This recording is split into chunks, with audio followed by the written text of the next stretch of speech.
আচ্ছা আমরা লোকে বনেন না বনক না, মেয়ের তো শান বাড়বো, মান বাড়বো, ওটা চিন্তা করিয়ে দিলে এইলা। রসুল্লাহ অবিবাহিত আসলা সময় আরবর কোন গোত্রটা আছিল যে গোত্রর মেয়ে তাই প্রস্তাব দিলে তার লোকে বিয়া দিত না। কিন্তু রসুল্লাহ সাল্লামর প্রথম শাদী এক বিধবা মেয়ে লোক হজরত খদিজাতুল কুবরা রাদিয়াল্লাহু আনহা, এই বিয়ার সময় রসুল্লাহর বয়স হয়েছে 25 বছর, আর এই বেটির বাচ্চা কাচ্চা আসলা আগে আরো 2 বিয়ে হয়ে গেছে। বিয়ার সময় তার বয়স আছিল 40 বছর। যদি কাম পুরুষ হইতে তার লাগে মেয়ের অভাব আসলা না, মহিলার কোনো অভাব আসলা না। রসুল্লাহ সাল্লাল্লাহু আলাইহি ওয়াসাল্লামর একাধিক শাদীর ইতিহাস চাইলে দেখা যায় কোনোটা আল্লাহর ইশারায় করছেন, কোনোটা সামাজিক কারণে করছেন, কোনোটা দিন প্রচারের লাগে করছেন। বিভিন্ন গোত্রত রসুল্লাহ শাদী করছেন। এরা যদি আমার লগে সম্পর্ক হয়ে যায় কি, তো এই সম্পর্কের কারণে আমার বিরোধিতা, ইসলামের বিরোধিতা বাদ দিলেই বা জেলা বর্তমান সৌদি সরকারের রাজবাড়ির বাইর বাড়ি ছাড়া আরব কিছু উৎসব কোনো ফ্যামিলি এখানে হইতে না, হুয়াহুড়ি আল্লাহর দেওয়া বেশ বেশ টানতান। গতিকে সাথী বিয়া সম্বন্ধ করতে গিয়ে কোনো একটু বড় ফ্যামিলি খেউরে বাকি রাখছেন না। বাইর গুড়ে তো বিরোধিতা করতে নাই, দামদর গুড়ে বিরোধিতা করতে নাই। ও হিসাবেও তারা এক কৌশল, ওই তো ঘরে রসুল্লাহরা কৌশল আছিল। এর ঘরে রসুল্লাহর শরীয়ত প্রবর্তনকারী, আইন রচনাকারী। এই হিসাবে রসুল্লাহ হয়তো চিন্তা করছেন সব এলাকার সব গোত্রর একরকম চালচলন নাই।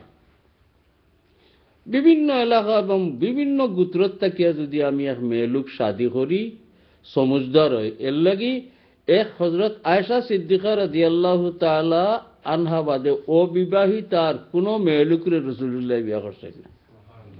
উদ্দেশ্য আছিল যে একটু বুঝ সমুদক, তো এরা আমার আচরণ বুঝবা, এরার মাধ্যমে আমি দিনের প্রচার, ফ্যামিলিগত শরীয়তে কি শিক্ষা দেয়, সমাজগত কি শিক্ষা দেয়, ওই একমাত্র ওই সমস্ত বিভিন্ন কারণে রসুল্লাহ সাল্লাল্লাহু আলাইহি ওয়াসাল্লামের শাদী একাধিক করছেন, আল্লাহর তরফ থেকে ইজাজত।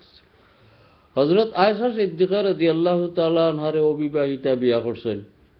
যে এই অবিবাহিতা আছেন তে একজোড়া ভালো হইব, উদ্দেশ্য দেখা যায় না রসুল্লাহ। হজরত খদিজাতুল কুবরা 1 নম্বর সাহাবানীর ইন্তেকালর হরে এক শাদী রসুল্লাহ করছেন, হজরত সৌদা বিনতে জমা। কিন্তু মন রসুল্লাহর অশান্তি, রসুল্লাহ সাল্লাল্লাহু আলাইহি ওয়াসাল্লামের অশান্তি উপলব্ধি করিয়া সাহাবায়ে কেরামে বহুত চিন্তা করছেন যে রসুল্লাহর এই মানসিক পরিশানির কেমনে দূর করা যেত। হযরত আবু বকর সিদ্দিক রাদিয়াল্লাহু তাআলা আনহুর বেশি আন্তরিকতা রসুল্লাহর সাথে আসিল, যার কারণে তাইন এই চিন্তা নিবারণের কোনো ব্যবস্থা তান গেছে নাই। কারণ তান মেয়ে হযরত আয়েশার বয়স এই সময় হয়েছে মাত্র 6 বছর। ই হুড়ি দিয়া রসুল্লাহর দুঃখ কিতা নিবারণ হইব, কিতা খেদমত করবো আর কিতা শিখব। বিয়ার সময় খেলাত আসলে আখতর সময় হন্তনে আনি আঁকতেছে, তারিখের কিতাব আছে। আখের প্রস্তাব দিলাইলা, ইয়া রাসূলুল্লাহ, আমার এক মেয়ে আয়েশা শাদীর যোগ্য নয়, বয়স মাত্র 6 বছর। আমি আপনার ই দুঃখ করে লাঘব করার আমার কাছে কোনো তৌফিক নাই। তাই আপনি তো ইচ্ছা নাও করতে পারেন, কিন্তু আমার তরফ থেকে তো একটা সদিচ্ছা প্রকাশ করতাম যে আপনার মানসিক অশান্তি দূর করণার্থে আমার কাছেও তৌফিক আছে। আরো কত প্রস্তাব রসুল্লাহর কাছে, আর কোনো জবাব দিন না এই সময়। কেউ রকম আমি তো হযরত সৌদারে শাদী করিয়া আসছি, আমার গড় চলের। আবু বকর সিদ্দিকর প্রস্তাবের লগে লগে রসুল্লাহ ফরমাইলা, আচ্ছা তোমার আয়েশারে দেবার প্রস্তাব করতে আমার লগে দেখাই লিতে পারবেনি। দেখা যায় রসুল্লাহ কইনা সভা তাক হয়ে গেছেন কি, কইনা সভার মতলবটা বুঝবে, আমরার মতলব নাই। তাইন গড় গেলা, ফুড়ি গড় নাই, 12 অন বালির মাঝে খেলাইতরা, ফুড়ি কতজন জমছইন। আশাও তো এই সময় 6 বছরের ফুড়ি রয়েছেন।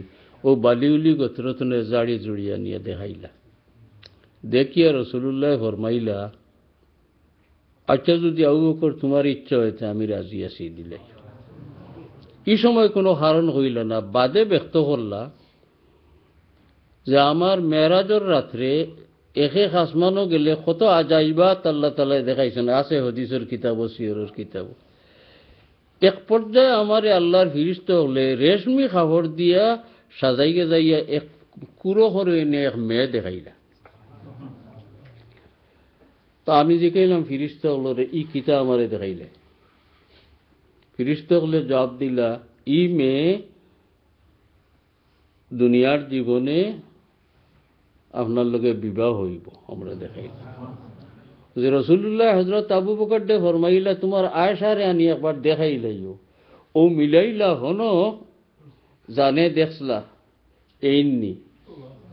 বাদে রাসূলুল্লাহ অন্যান্য আবু বকর তো হৌর জিত্রা অতটা বিস্তারিত হইতা গিলা, অন্যান্য সাহাবারে হইলা আমার হৌ কথা মনে হইছে আখতা মেরাজের রাতকুর ই ঘটনা মনে হইছে।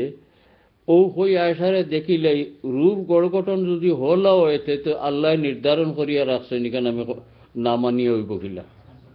আর আল্লাহ যখন নির্ধারণ করিয়া রাখছেন এর মাঝে বহুত বেহতরি আছে। আবু বকরে তান আয়সারে দেখানি রয়ে আমি দেখলাম হৌ যে রূপ আমারে দেখাইছিল অবিকুল হইনু ও আমি সমর্থন দিয়েছি। এলা এক একটা শাদির পিছনে বহু বহু কারণ হল আছে। দুই শাদি আল্লাহ রাসূলুল্লাহরে করাই দিছে।